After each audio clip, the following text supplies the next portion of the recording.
instructed that if they see worship services going on, they will go to the officials of that congregation. They'll inform them they need to stop the services and disperse. If that does not happen, they will take additional action up to the point of fines and potentially closing the building permanently.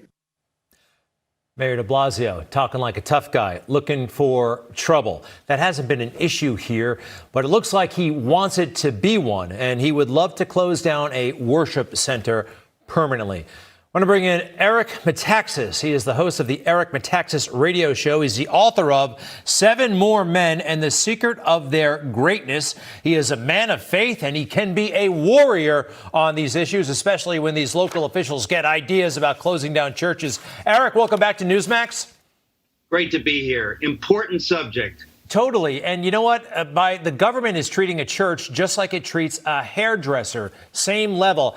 First question to you, do you sense that there's any anti-faith bias going on here? Are they just being clumsy, or are they discriminating? Either one. Listen, I have to say that many people in leadership in America happen to be very secular, and sometimes they can be just embarrassingly ignorant about issues of faith and about the larger issue of the centrality of faith to most Americans and the centrality of Christian faith to America over our history. So a lot of times it's just pure ignorance, but sometimes you do find animus against people of faith. And when people have power, we all know they're tempted to abuse that power. And if you can bully people of faith, shut down services, I think, unfortunately, Bill de Blasio, the mayor of the town in which I live, New York City, he has a very bad record and can be nasty toward people on the other side of the ideological spectrum. And I think Christians have to stand up and say that in America we have this thing called religious liberty.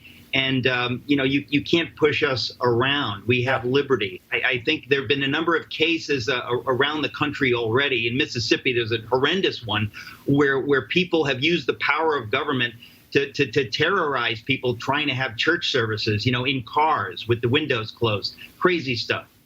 Crazy stuff indeed. I will point out that Mayor de Blasio has been discriminating, or at least talking tough, not only about Christians, but the Jewish community. The way he singled them out in the ugliest way. You disband or else I'm coming down there to arrest you. It could have been handled in a much better way. Can you imagine if he had said that to a Muslim community, to a mosque community? Why wouldn't he do that? I mean, if he would be an equal opportunity insulter, the way he is. But unfortunately, he singles out Christians and Jews. You know, one thing also not helping the situation, the media. You mentioned that a lot of folks in government are ignorant about these matters or secular. I think the media, many members, not all, but many, they lean very, very secular. Most lean to the left. And a lot of them, quite frankly, chuckle at people of faith, that they're not sophisticated or, just silly people. Yeah. Well, in America, we have a right.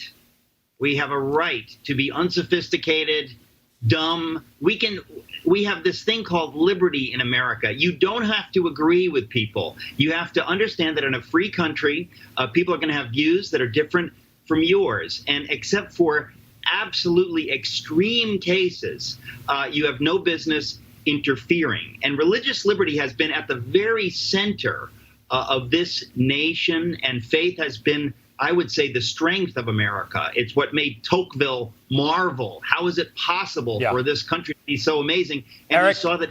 Do me a favor. Stand by, because I have to go to Rome right now. Don't go anywhere. You're in New York. We're joined by Thomas D. Williams, Ph.D. He is the Rome bureau chief for Breitbart News. A former priest, by the way. He left to start a family. He has a nice one. And he also, by the way, is a professional sommelier, which I find very, very impressive. Thomas, welcome. First off, my understanding is the church was complying with all of the restrictions in the early stages of COVID over there in Italy initially, but then they got carried away, the government did, and there's real resistance now. The church is getting a little bit fed up. Do I have that right? You have that exactly right, Greg. Early on, the bishops were very anxious to show how acquiescent they were, that they were ready to do whatever was necessary. They shut down worship services right from the beginning and said, we're gonna be right with you. The problem came in late April, around April 27th, when they rolled out the second phase for the lockdown and opened up a whole bunch of things. And the bishops were very upset that worship was not included among those things that were to go into effect on May 4th. And they published a very, very strong statement accusing the government of being arbitrary against religious worship, against people of faith, and also about considering worship and considering prayer and the spiritual life to be something non-essential. As you were saying at the beginning of the show, something more in the line of hairdressers and cinemas and athletic events rather than something that's really important at the core of what people are. And so now worship, the government backed down at that point, and so we'll be having regular worship as of next Monday. As of next Monday. I want to go through some polls real quick here in America, if we can go ahead and put them up. I think these are from University of Chicago, yes. Prohibiting in-person services violates religious freedom. 49% of Republicans agree, 21% of Democrats agree with that. Go forward, please. Next up, we have a similar gap. Opening religious services with restrictions, 48% of Republicans agree, 58% of Democrats disagree. These are kind of long-standing trends, though. This is not brand new. Eric, we've seen this kind of distinction before. I'm not sure where it started or why it started, but it's still with us. Well, listen, I mean, unfortunately, the Democratic Party has taken a hard left turn. They're not the party of FDR. They're not the party of JFK. They're the party where they say we have no room for people who are not pro-abortion. Now, you think about that. There was a time when there were tons of blue dog Democrats who were pro-life, proudly pro-life. That is no longer the case. And that's why when I tell my friends why, you need to vote Republican, it's not because the Republicans have a monopoly on what is right. But when you are given a dramatic choice between a party that tends to respect people of faith and a party that very recently has kicked people of faith to the curb, you need to take that seriously, because religious liberty is at the very heart of who we are. And once that goes away, we're no longer America. Thank you for that. Thomas Williams, back to Italy, Rome, the Pope, with whom, by the way, I share a birthday, December 17th. He's a popular pope. He's controversial, however. How has he been on this issue? What's his stance?